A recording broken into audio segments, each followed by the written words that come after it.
Hi, everyone. Please excuse my dying co-podcaster. And please also excuse us for being so, MIA. Okay, listen. We all know that life has a bunch of things that they like to throw at people, and we just happen to get rammed hard. Like, I Yeah. think all of So our hard. insides have been mixed around because Pulverized. we were just reamed lately. I mean, racked. Like, Racked, wrecked. honey. Wrecked to the heavens. So, yes, we were gone, but beach, we's back. How's it going? We need to make it Like clear though that we're probably it's been such a ride, you guys, that I'm literally drinking white sparkling kosher wine. And the episode has not even started. Yes. we kind of wanted to make it known because every time that like this has happened, we don't really explain it. And yeah, shit happened. Somebody moved to a different time zone, so episodes are probably not going to be as frequent as they were because we all have jobs and one of us has a child And we're in different time zones, so it's kind of hard to like get like a schedule set, but we're working on it. Me, I'm the one who moved to a very different time zone. That's true. That's true. So yes, we Okay, have in my been missed a defense, couple. I had a spiritual awakening and Same. got into crystals and now I worship the old gods. Now I worship the old gods.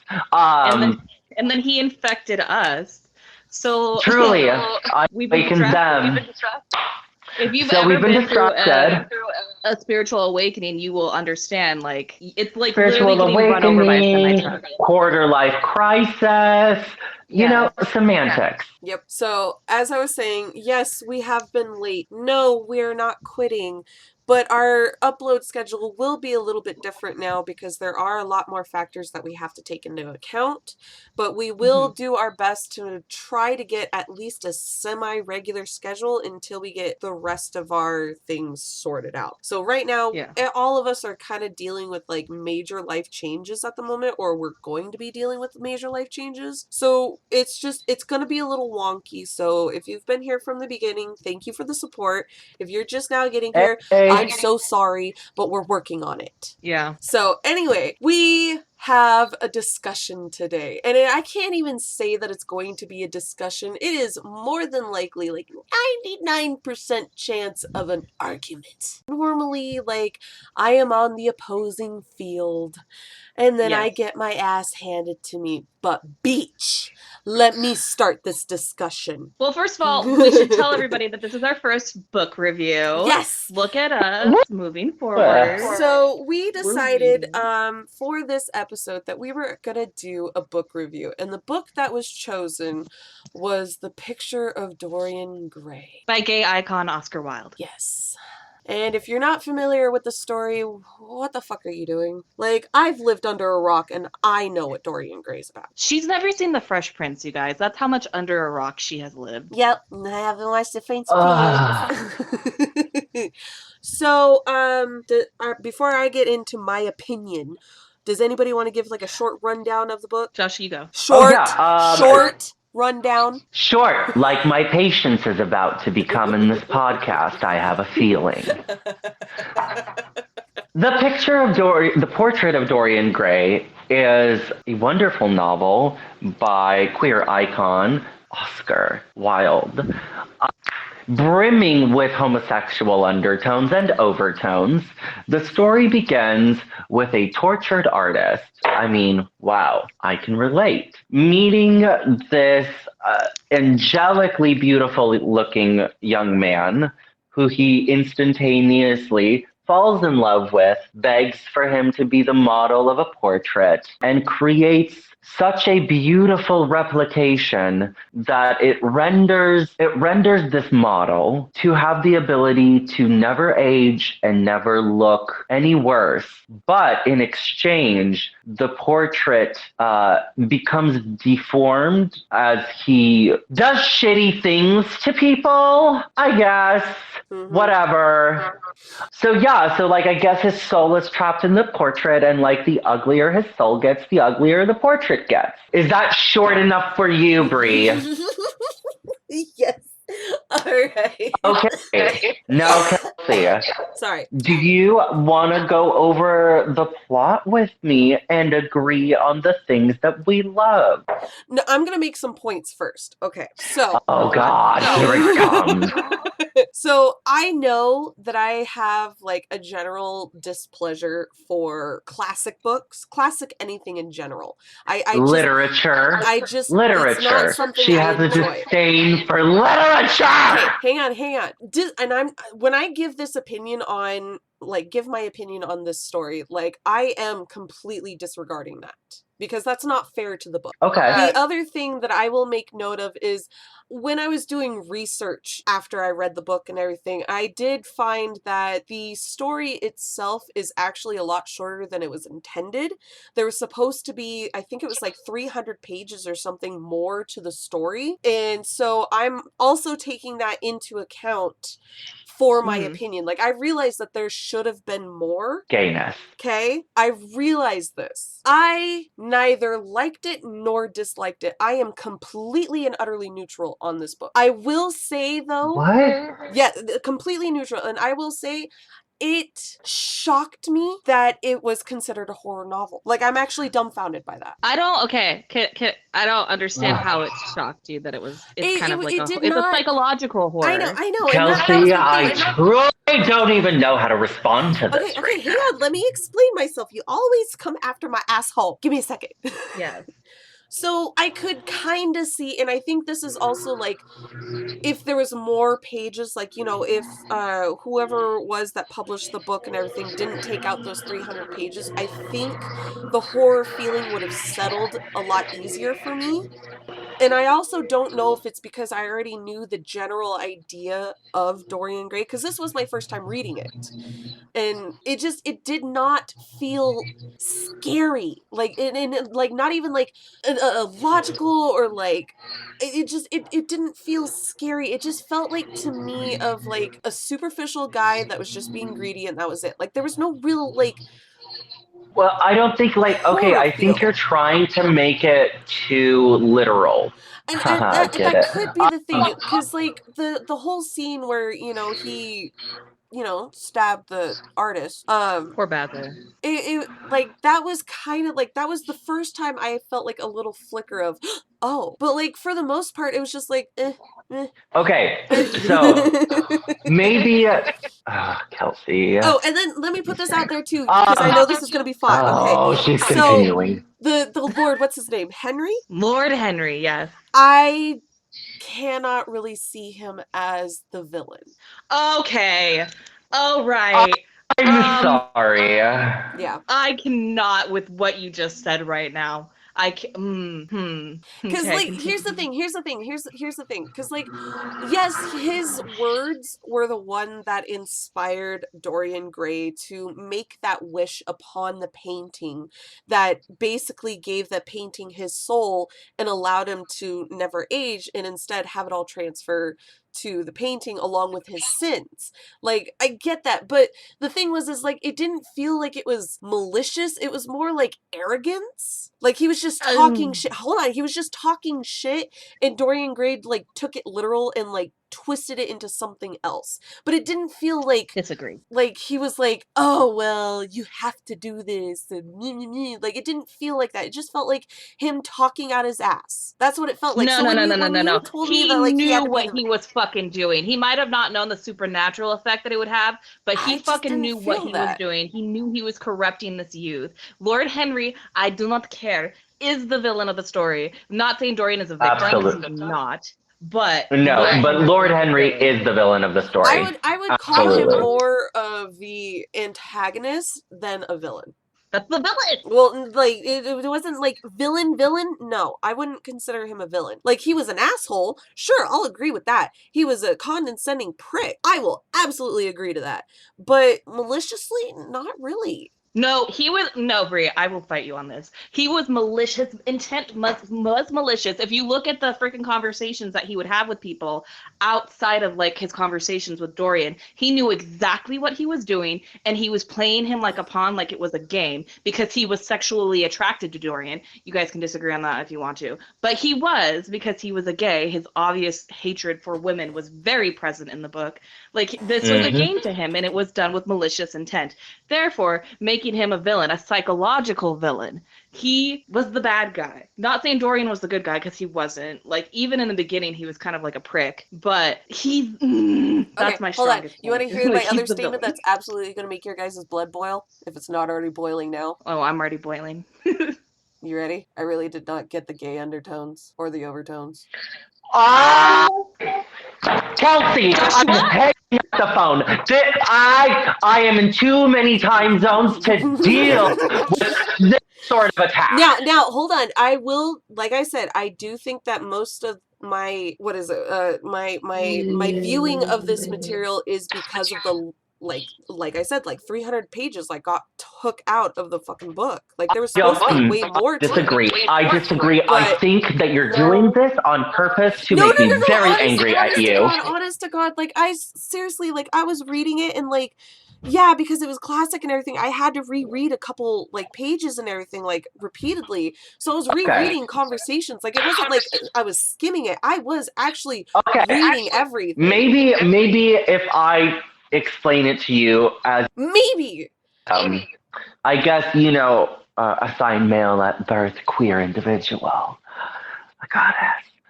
Okay, so this is what happens. Basil and Dorian were essentially the first, each other's first, you could say, right? He loved him so much, he painted a portrait of him. Lord Henry is a rich queen who preys on twinky little femboys and came along and scooped him right up and basically said, there's literally no point in living your life unless you're surrounded by beauty and talent and like the best things. And there should be no consequences to getting those. And he created his own little mini monster. That's literally gay culture when you think about it. Like the negative parts of gay culture is older gay men taking younger gay men, twinks or whatever you want to call them, and warping them into this thing where they think like it's okay to like say go on Grindr and message 15-year-old boys. Like that's villainous behavior. Just one. Yeah, that's literally absolutely. Gay culture. And that's always been a part. Exactly. Especially if you're rich. And you can just pick a cute little 18-year-old, barely legal, and you're like in your 50s or 60s, and you give them like diamonds and, take them to the coast to get their outfits. Like obviously you're preying on them. Like, please stop. And I'm not saying it's not a part of like straight culture too, but it is a prevalent problem. It totally is. Always has. I mean, most, let's be honest, most hetero-cis relationships are one form or another of like either financial abuse or emotional abuse, in the sense that like the more docile partner, usually the female, just does not have a great time. Yeah. So. Okay, I can sort of see it with because okay, and here's the thing, I'm not finished yet. You said a lot of nonsense, Brie. I'm gonna keep talking. That's fine. Shush. Not only did this Lord Henry create his own little mini monster, he created his own little closeted mini monster in like the 1800s, mid-century Victorian period, where like you could not be out. You know what I mean? Like that was your adopted nephew or some bullshit like that. So he goes out and gets this girlfriend, his beard. We've all had girls in our lives or boys in our lives. I do think that Dorian himself is bisexual and he was attracted to the women, the first woman at least that he was with. And that Lord Henry resented that because once again, that's also a very valid reading. That's also a very valid reading. The second woman I'm not sure about. Yeah, no, but I definitely know that historically speaking, having a beard was basically what you would do at the time. Yeah, and Lord Henry's wife was his beard. Like, Lord Henry was full on a dandy. Pansy. So, like, you know what I'm saying? But it was so much wrapped up in his own, I don't want to use the term gay narcissism, but we all know what I mean when I say gay narcissism. Lord Henry is a Puerto Vallarta. How do you say it? Puerto Vallarta gay. Yes, that's what Lord Henry is. Puerto Vallarta. Very much so.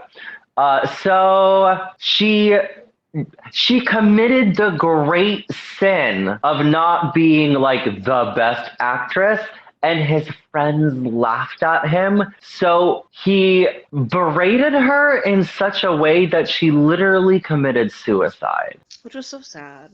And like, this is why, like, no, I don't think Dorian is necessarily the villain of the story, but he's not innocent. I definitely think Lord Henry stole that innocence, but like, he was also a very cruel character. Over time, he treated Dorian like a little pawn on a chessboard. It was a malicious game for him. Yeah. Because he wanted to fuck him. But also because, he was also an evil person. Yeah, so he was like just a bad person overall. Truly. I more dismissed Lord Henry than anything. Like, I dismissed him. My God. Listen, I tried, okay? Chelsea, please control your friend. I don't know what you want me to do. I did my best. I disagree. I disagree with that statement. And that's totally fine. But like I said, I don't know. Like, she doesn't understand how it's gay, Kelsey. No. She doesn't understand how it's gay. Like, the closest thing I could see is the relationship between Basil and Dorian. Like, that's the closest I could see. Yeah, they were each other's first boyfriend. But obviously. that's about it. And like, I really tried. I need a bagel to deal with this. Kelsey, please control your friend. Okay, I don't understand how you couldn't see it. Did you not see the gay undertones with Lord Henry at all? Even though they called him a dandy in the book, which is Victorian talk for homosexual. No, not really. Oh my God. Stone her. Stone her to death. I just really did. Like, I'm not joking. I really did. She doesn't understand how it's a horror story. Okay, so also let me add to this. Not only is this a horror story from like a gay perspective, but this is also could be a representation of like a narcissist who's also a psychopathic killer. You know what I mean? Like, he's so beautiful and he's so charming, and literally everybody falls in love with him and wants to look at him and sit with him and talk with him. And he literally just walks around killing people and getting uglier and more like cruel, and nobody suspects anything because they're so just in love with him. And imagine being the only person who's like figured it out. And like, who could you tell? Because they would look at you like you're crazy and lock you up. You don't think that that's horrifying? You don't think a man's slow descent into madness like that of Jack Torrance in The Shining is horrifying? I didn't see the slow But descent. instead of looking crazy, he just looks like a perfect little supermodel angel. Ted Bundy! Yeah, no, Ted I Bundy, think that was the problem, is like, you guys talk about Dorian's slow descent. I didn't get that feeling. Oh my God, I really did not get that feeling. It was more like Okay. An How did you not opening. get that feeling when he started out not killing people and then ended up killing people? Well, because it felt like, okay, here's the thing. Like, for me, it was like Dorian Gray when Lord Henry had that first conversation in the studio. Like, he at first was like kind of like hiding it. Like, he wasn't like, he didn't want to like express on it. But then like when he like figured out like, oh my goodness, like I could do whatever I want and everything's gonna be fine and the painting's gonna be the one to take the consequences. It was like he unleashed and he was just himself. It did not feel like a slow descent. It just felt like more of like an opening, like an opportunity, and he just took it and that was it. Like, it did not feel like he was like questioning his motives. It was an opportunity, and it was an opportunity that led him on a slow descent into fucking chaos and madness, just like Jack Torrance took the opportunity to take this job at the hotel, and he slowly descended into madness. I will continue to make reference to that book because I love The Shining. Yeah, and but that's the thing. Like, The Shining, that was like a magnificent way to show like a slow. This is the same thing, but just like a couple hundred years before. This was their Shining, but gayer, but a lot gayer, and also more fun. Yeah, like that's what I'm not like fully understanding is maybe I think maybe you're not, the reason you're not seeing the obvious gay undertones in his descent and shit like that is because you don't read classical literature, and maybe that's why I did make that mention of like in the beginning, like I do not read those. Kelsey, you're so shady. No, that's totally fine. That's why I said that. It was like I don't read classicals because it just drives me nuts. But like, and I'm trying really hard not to like take that like and use it against. I mean, have you ever read like Mary Shelley's Frankenstein, like the actual classical version? We're reading that. I love Brie. You're on a horror podcast. Yes, you understand and that. I don't like classics. And if you can't understand classical horror, then like, it's like almost impossible for you to like appreciate current horror. You know what I mean, Kelsey? It's just like I'm not saying you have to like it, but like you do, we do need to have like an understanding of it, and maybe this is a good way for you to gain that understanding of it, because it's like it's not like you're stupid or anything. No, absolutely not. It's a different taste, and we just got to help you understand it more so that when we do reviews, because we're gonna probably do reviews on more classic stuff, because like Josh and I love the classics, and we always do modern shit. So like every once in a while. Well, we have to do some classic horror. Plus, it's very educational, and it's fun to learn new things. And maybe you'll find something you like. Maybe you'll like Frankenstein. Exactly. I feel maybe it'll be one of your palatable book for beginners. Oh yeah. It's actually probably one of the books that I read in middle school that really got me into like classical literature horror. Yeah, I loved that book so much. Yeah. I mean, there's even like classical like horror poetry. Like there's so much. There's so many references that you'll be able to understand like so much deeper if you just like get into classical horror. But you, like we're saying, like I said though, it's not something that I'm making you like that I think you have to like. I just think that like this is something that we need to learn to understand. Like if I were to do a podcast on what's something I'm not interested in, sports, I would have to learn about sports. I'm never doing that because ew. But it's not like you're dumb or anything like that. I just feel like maybe this wasn't the right book. I like how you guys keep reiterating that I'm not dumb. Well, no, because I don't want people to think that we're being shady. No. Yeah. That's why, like, I didn't hate it, but I didn't, like, adore it. Like, it was a book. Like, I will not say, though, like, reading like, to me personally, like, the reason I love Nightmare on Elm Street 2 so much is because of the Portrait of Dorian Gray. Like, Kels, would you not agree? I would say that I liked it before I read Dorian Gray, but I do feel like as I was growing up and realizing that I was bisexual or whatever, or queer, whatever you want to call it, like Dorian Gray was a big part of me, like realizing that, and a big part of like, how do I queer education, I guess. For sure. Like, so it means a lot to me. Like, there's other classic books that mean a lot to me that aren't gay, like Wuthering Heights or whatever, but like this one meant a lot to me in a really gay way. And it introduced me to my love for classic literature. Like, and I'm not saying all classic literature is good, because it's not. There's Gone with the Wind.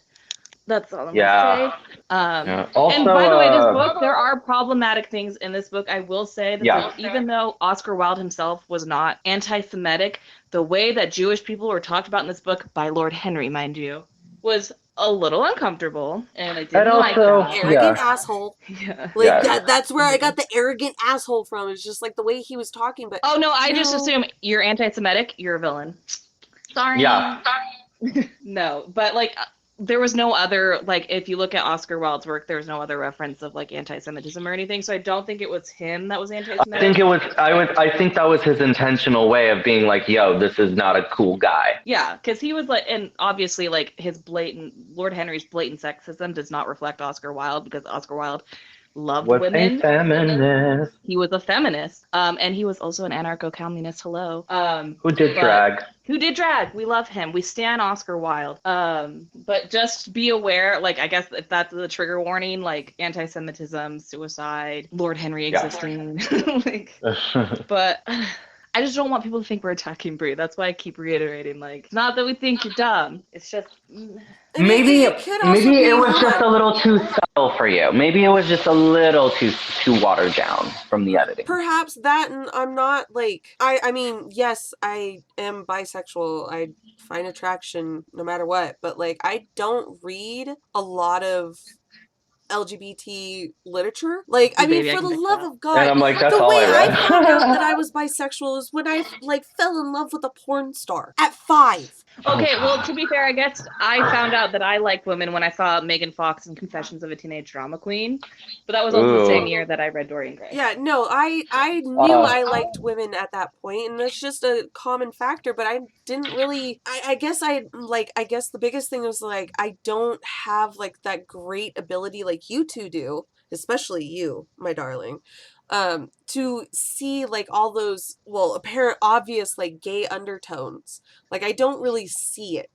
And it could Well, be can just you because see I'm them not in like films used to it. sometimes, though, right? Well, yeah, because it's easier. I'm a It's visual essentially person. the same thing. Yeah, but like for books and everything, like I really didn't see it, like especially between Henry and Dorian, not really. Basil and Dorian, absolutely. I could see that. I could see that.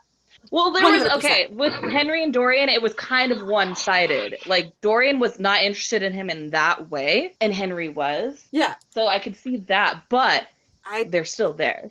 just Once again, they literally called Henry a dandy. I don't see it between Henry and Dorian, and I tried. Like, I read a bunch of articles and stuff afterwards trying to get And an I think that understanding. this is honestly one of the first, I would say, in the horror genre that was really like a philosophical horror almost.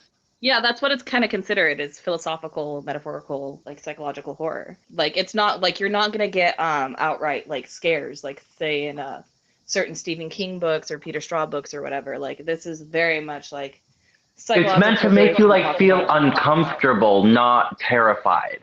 It's Yes. like it, And I didn't even get Yeah. uncomfortable with it. That was the thing. That's why I'm saying, Oh, like, God. I did not really get, like, understand it. And I'm pretty sure it's because, like, so much of the actual manuscript, like, got removed. But, like, it was so hard to get that feeling in, like, even, like, a sense of discomfort. Like, I got nothing. And when he killed Basil, like, I was just like, oh, okay. Like, that was my reaction. Yeah, I Kelsey, think I that cannot. with reading, with reading, we have to, like, when we do reviews and shit, we have to get you to look at it as not so much as a literal thing. I just Because didn't get with it. books, a lot, like, I know with we like, honest, I'm gonna be honest, Brie and I read a lot of young adult books, so it's not a lot of metaphors unless you're talking about like the Hunger Games or Harry Potter or whatever. But I think because we read a lot of young adult books, you read it in a literal sense, like this is happening and this is happening and this is happening, and you're not necessarily looking for what the author may or may not be trying to say. And that's something that we can work on. It's fine. It takes practice, but I think you can do it because you do it with movies really well. Like, you can pick up on shit that I don't fucking pick up on.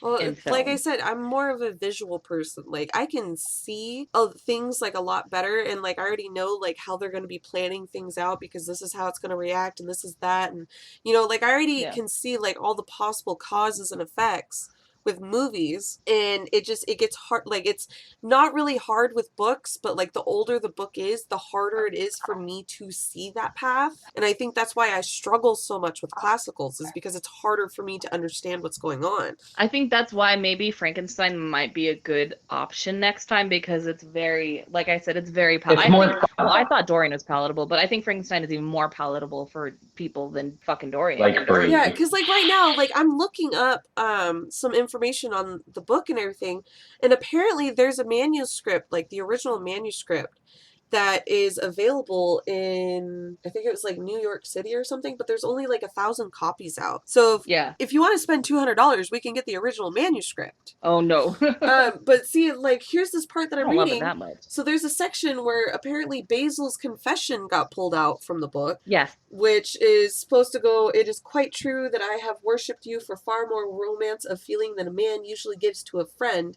Somehow I have never loved a woman, ... I quite admit that I adored you madly, extravagantly, absurdly." Yeah. Okay. They a lot of times they put that in the like movie or theater adaptations. Yeah. Like, some of the stuff that's missing. Yeah. So I think the biggest thing about Dorian Gray and like me not seeing both the horror aspect in its entirety and the the homoerotica, I guess, is because, like, one, I have difficulties with classics, and two, it's not what the author fully intended. Yeah. It is absolutely what the author intended. Well, with the 500 words missing, not really, because that's quite a bit. Every editor is going to cut down a book. He's not the one that took it out, though. You have to understand that he wasn't the one that took editor. it out. I know it was the editor. That was like the first thing I looked up. I'm just saying every book that gets published gets heavily edited anyways, and especially like in those times, you couldn't just write a gay book. You had to write it, and that's totally subtly. Understandable. Like it's kind of like what happened with the Justice League. Like Zack Snyder's full intention was not released until recently. Yeah. So I can kind of see what you're saying. But I get it. I feel like we have enough historical context that we would know. That you should have picked up the gay undertones. The closest thing I got was Basil and Dorian. That was it. Oh God. And the way that the book portrayed it, and I was like kind of like questioning it a little bit, but the way that the book portrayed it was like more of like an artist's feverish dream rather than like a physical attraction. But like I could see sort of like what he was trying to say, but it didn't come out through. But I don't see the Henry one. I don't see it. It didn't come out through. This feels like I love you. This feels like talking to somebody who thinks Wuthering Heights is a romance. So I'm a little triggered right now. That's totally fine. I've never read Wuthering Heights. Oh, it's my favorite. I didn't mean to yell. I'm so sorry. No, I don't. But it's not a romance for anyone who hasn't read Wuthering Heights and wants to go into it knowing it's not a romance. It's not a romance. Nope. Neither is Romeo and Juliet. Also, don't read Wuthering Heights if you haven't read Romeo and Juliet. I'm just saying you'll miss a lot of the context. Neither are romances. Stop treating them like romances. Yeah. Either way, please. Thanks for joining our podcast where Bree triggers her friends. Because that's basically what it is. So thank you for listening. We really appreciate you being patient with us and our crazy life changes. As many of you have heard, a young Black man was murdered by the police this weekend, and so I'm going to be leaving links and resources for you to donate to help with his funeral expenses, medical stuff to help with his family in general, and other resources. His name was Daunte Wright, and he had a son. His name was Daunte Wright, and he had a 1-year-old son who will no longer know his father.